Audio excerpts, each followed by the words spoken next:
And it's not just Olson finding piles of debris like this one or these uprooted trees across the river in their front yards. It's people all across Kerr County.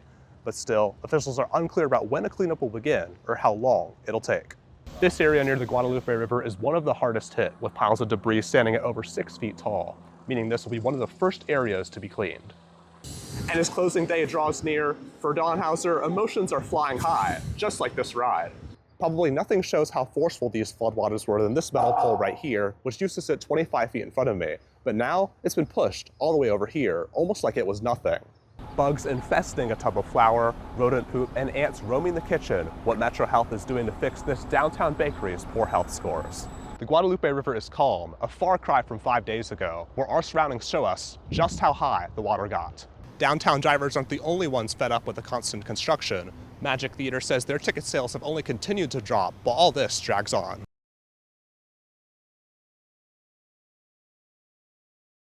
At 6:30 in the morning on July 4th. It's just unbelievable how powerful that water is. 3 weeks removed from flash flooding, what once was a home to 2 local businesses now sits in ruin. And especially they say, why at night? Why does it come at night? Because we couldn't see anything. But Brian Olson, who ran vacation rentals and a dog kennel prior to the flooding, said even though the water rose to be waist deep, he still feels lucky. We just had to sit and wait, and as soon as daylight came up, we started seeing search and rescue vehicles and helicopters all over. And I knew, hundreds of people were gone. And it's not just Olson finding piles of debris like this one or these uprooted trees across the river in their front yards. It's people all across Kerr County. But still, officials are unclear about when a cleanup will begin or how long it'll take. More debris than what was at Hurricane Harvey by a lot. So we got a big chore. Kerr County officials say the cleanup is ahead of schedule. Debris placed along the county right-of-way will be removed first, while those looking to have debris removed from their property will have to fill out a right of entry, though it's unclear when or where these forms will be made available. The debris removal along the major corridors is going to take place first. Those in certain areas of Kerr County are allowed to burn debris during daylight hours, while those closer to the river will have to wait until the burn ban is lifted at a later date. I can understand it's very complicated, but yeah, we all want to sign that form as soon as possible and start to get this stuff cleaned up, because with all that debris on our property, it's just we can't move forward. Joseph Sweeney, KSAT 12 News.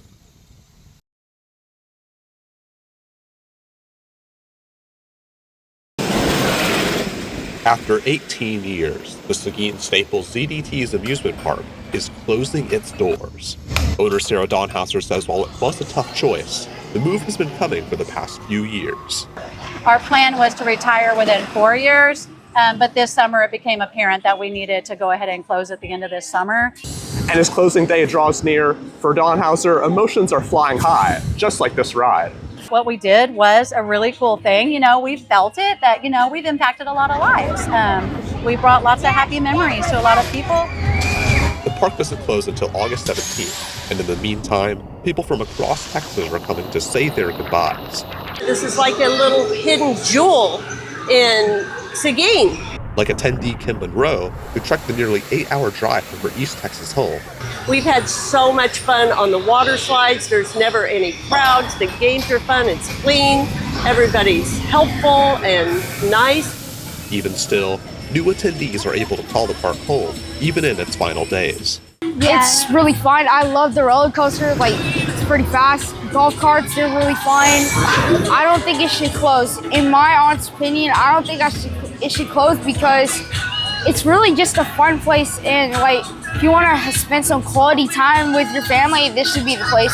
I have pride, knowing that, we created this family place for people to come and have fun. Joseph Sweeney, KSAT 12 News.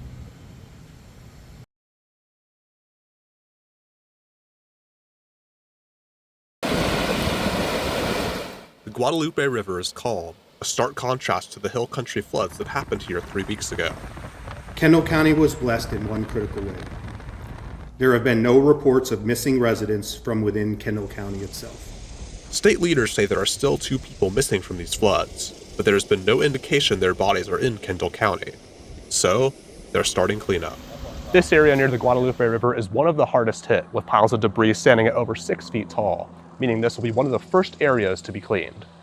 Crews are going to begin tomorrow in Alpha section, progressing through each section sequentially from Alpha to Echo.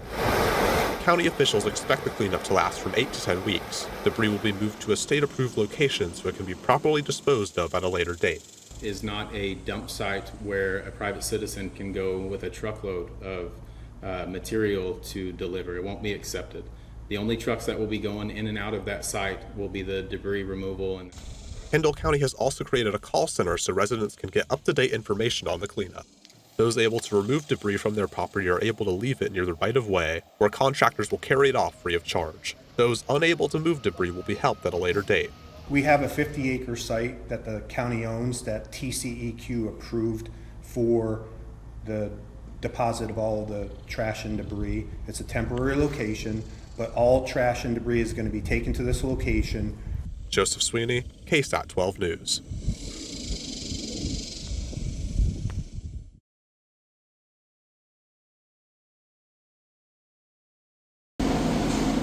The flood doesn't care.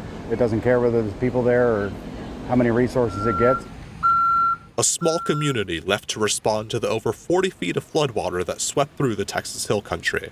Yeah, people are often surprised by how many people show up in the middle of nowhere to come out and help with this. And since the flooding began, this volunteer fire department, serving a community of 60 people, met with leagues of support.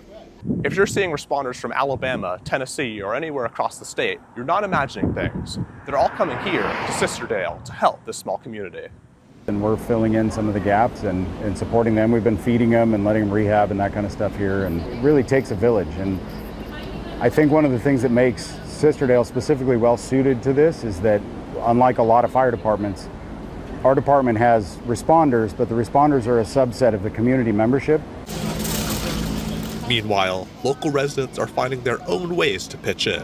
We needed work gloves, and within hours we had mountains of work gloves. And we've started distributing them to other departments, and chainsaws, and people said, oh, they need chainsaws, and turn around and there were 15 chainsaws on the floor that somebody just left there. I mean, it's been overwhelming. And despite the mental toll weighing on Central Texas, volunteers want community members to know they're not alone.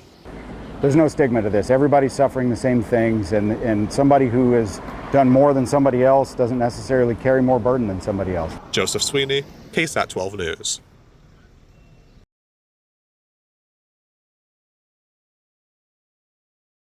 Big fan of Jell-O? It may look a little different in the next few years. In 2027, Kraft Heinz will remove all artificial dyes from its U.S. products. Those dyes are already absent in around 90% of the company's current lineup. But after facing scrutiny from U.S. health officials, the remaining 10% will be altered to use natural colors instead. Those products mostly include desserts and beverages, like Jell-O and Crystal Light. Some health advocates say artificial dyes can cause behavioral issues in children. The FDA says the food dyes are safe and do not cause adverse effects. Read the full story at ksat.com.